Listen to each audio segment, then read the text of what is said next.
Sherdog.com, here with one of the founders of the Ultimate Fighting Championship, Mr. Art Davie. Talk to me about the process of putting it together. When you're procuring the fighters and going through what kind of guys might be suitable for this, what was the casting process like for you?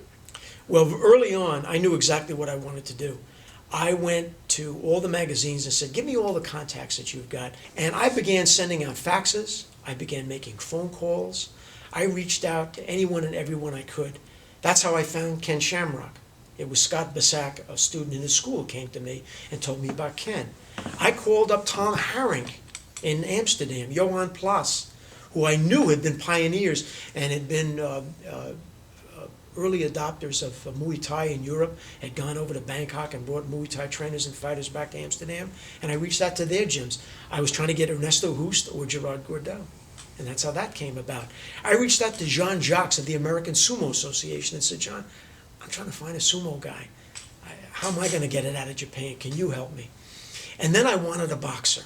I personally wanted to see a boxer. You originally wanted Leon Spinks. Yes, I did. We talked to James Bone Crusher Smith. We looked at the Leon Spinks situation. And Ernest Hart, a well-known martial artist, kickboxer, fought Benny Urquidez. In fact, one of the youngest guys ever hold a PKA title. He and I hooked up. He was based out of St. Louis, and he had an attorney who represented some boxers, and that's how we got Art King Jimerson. He was 10th rated at the time by the IBF, by the WBC as a cruiserweight. 6 weeks later, he was due to fight Tommy Hitman Hearns. So I was excited to be able to get a boxer ring. Horion got me Zane Fraser through Frank Trejo. We had Jason DeLucia as an alternate.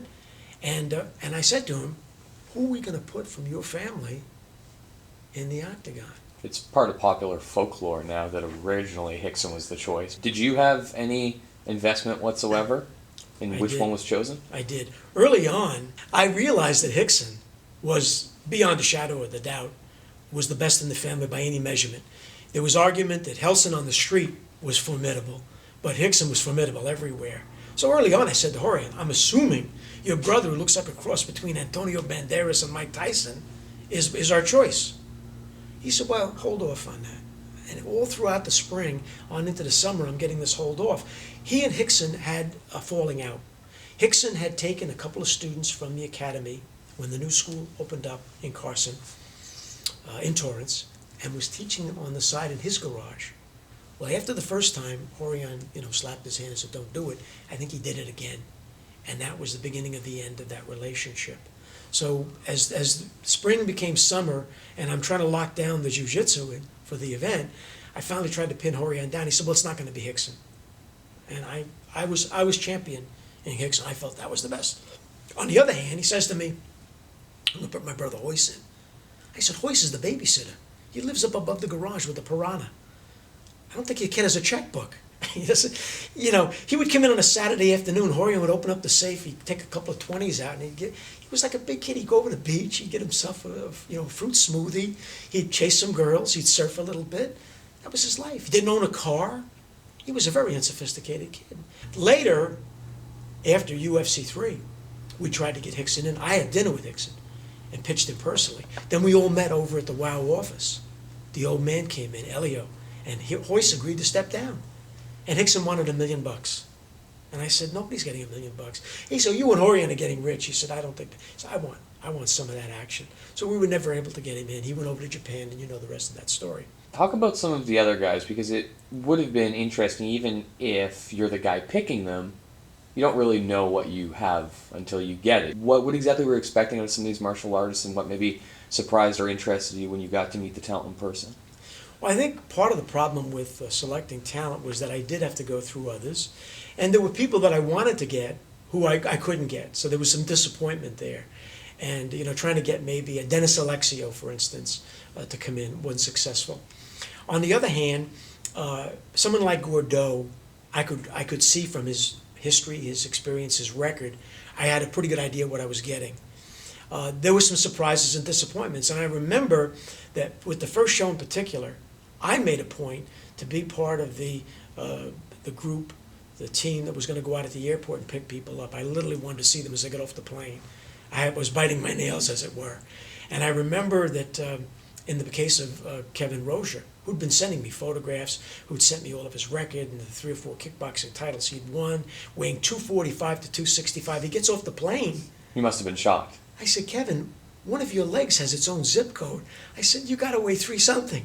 Oh, he said, I'm just a little overweight. I said, Kevin, you're like 2 people inside a transvestite suit. I said, I don't know where we're going. What happened? Don't worry about it. He says, let me tell you, where till I am with the Susie Q. I thought to myself, oh my God, what happened to you? I couldn't believe that I had bought a rhino inside of this suit. So there was that surprise.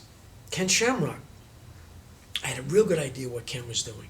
On the other hand, Ken didn't have a real good idea what I was doing. He thought that, well, is this a work? Is this a semi-work?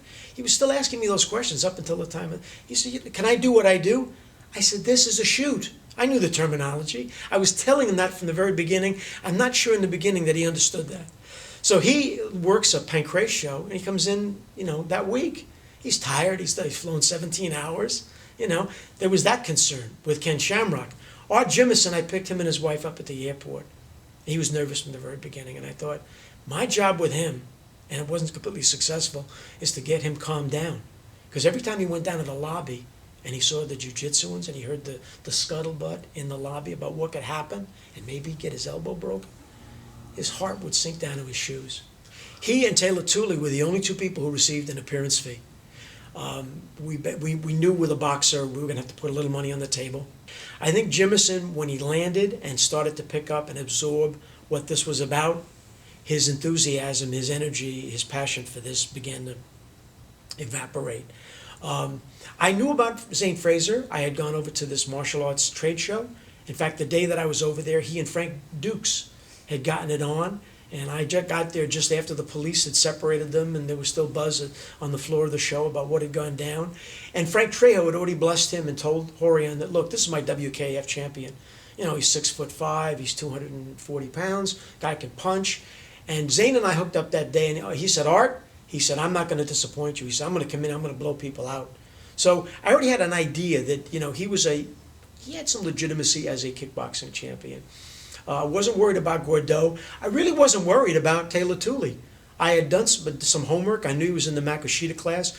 John Jocks had said to me, Art, this guy's a bad boy. He'd been kicked out of Japanese sumo. He'd been pushing a reporter into a plate glass window. He's a bad boy. He's a bad boy from Hawaii. And when he got off the plane with his brothers, I went and physically picked him up. And I had the money in an envelope in my pocket. And when I finally gave his brother that envelope, everybody smiled. And I could see they were relaxing because they didn't know who I was and what we were all about. They were nervous. They had never been to a state with snow before. But I early on figured that this kid was super strong. He had the biggest set of wrists and ankles I'd ever seen on a human being. And he was telling me, is it okay if I pick somebody up and throw them out of the ring? I thought, yeah, our insurance will cover that. You can do that. Can you do that? Yeah, no problem. So I was confident that he would provide what he could do in sumo. How well that would be, I didn't know. And I early on was trying to figure out how I was going to do the matchmaking up till the night before the show. I was still adjusting that. I have been asked since, would I have done it differently? The answer is probably. There were some better matches that I could have done. What are your misgivings about it? What did you think then about the matchups you made, and what would you change now for whatever purpose? For the first show, in particular, there was no blind draw. We went to that in UFC 2. In fact, Jim Brown had suggested it to us. As far as the matchups, I was still booking, but we actually did the matchups now at the press conference, starting with UFC 2. UFC 1, I was still juggling it, like I said, up to the night before the show. I didn't want to end up with 2 grapplers at the end. In my own mind, what I wanted to see as the outcome was that we would have a grappler, and I felt, based upon Horian's assurances, and based upon what I'd seen in the back of the academy, that it would probably be the jiu-jitsuan, would probably be the Brazilian. And I thought that would be an incredibly exciting event for the fans to see a kickboxing or a fighting champion, a striker, up against the grappler. So in the back of my mind, it was about getting Smith or Gordeau at the end with Hoyce, in the back of my mind. On the other hand, wouldn't it have been exciting if I had matched up Taylor Tooley and Hoyce in the first round? And if I had matched Pat Smith up against Art Jimison? wouldn't the fans have enjoyed a fairly good kick fighter at the time who had been boxing trained by Bobby Lewis in Vegas and up against an Art Jimison. Jimison at 195 and Smith at 218. Would have been exciting. So, you look back on it, there's always what if. And I've played that game a couple of times myself. If I had it to do over again, probably would have done it differently. But that's the way it got played at that time. I was the one who had led the charge to recruit Bill Wallace and Kathy Long. They had been having an argument in the martial arts magazines about whether or not women should really be in kickboxing. So I felt that there might be some interesting dynamic between those two. There wasn't. The real find for the first UFC was Jim Brown, who had a legitimacy and an integrity about him on a personal level that I think communicated itself to the fans and to all of us at Semaphore and at WOW. But early on, the shock and I was in the truck at the time, when Bill Wallace couldn't get the name of the event right. Later on, he got Rod Machado's name wrong. He kept calling it, it wasn't the Ultimate Fighting Challenge.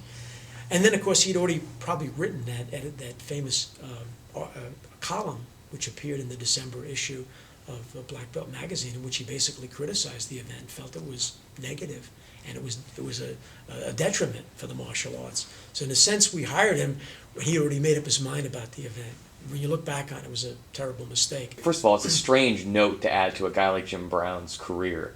Arguably the greatest football player ever, also happened to have this side gig with No Holds Barred Fighting.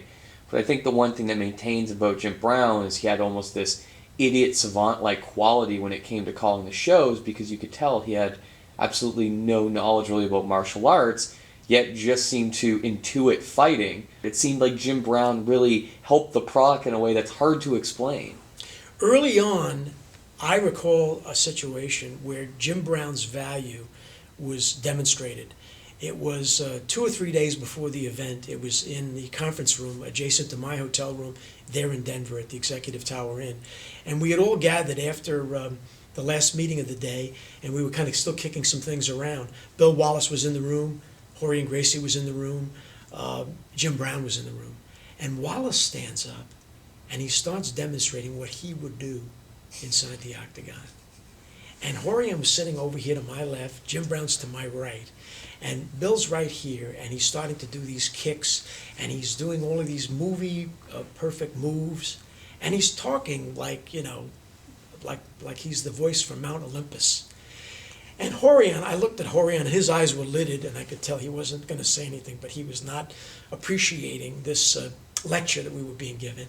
And I looked over at Jim Brown, and Jim Brown looked at me, and he looked over at Wallace, and I could tell that Jim knew instinctively how to read between the lines with Wallace. He had sized Wallace up and knew Wallace in a street fight couldn't have beaten his way out of a paper bag. I think Jim had a street fighter's sense of who was the real deal and who was full of bull. But early on, you had to remember that we were inventing this event as we went along. We were making it up. There was no track record for us to follow. There was no template that we could call on. That was the exciting thing about this, by the way. I always felt like I was a bit of a trailblazer and a pioneer, and I do best in those situations, as opposed to the guy who builds it later on and makes it an institution. And so for me, in the early stages of pulling this stuff out of the woodwork and nailing it together, it was tremendously exciting.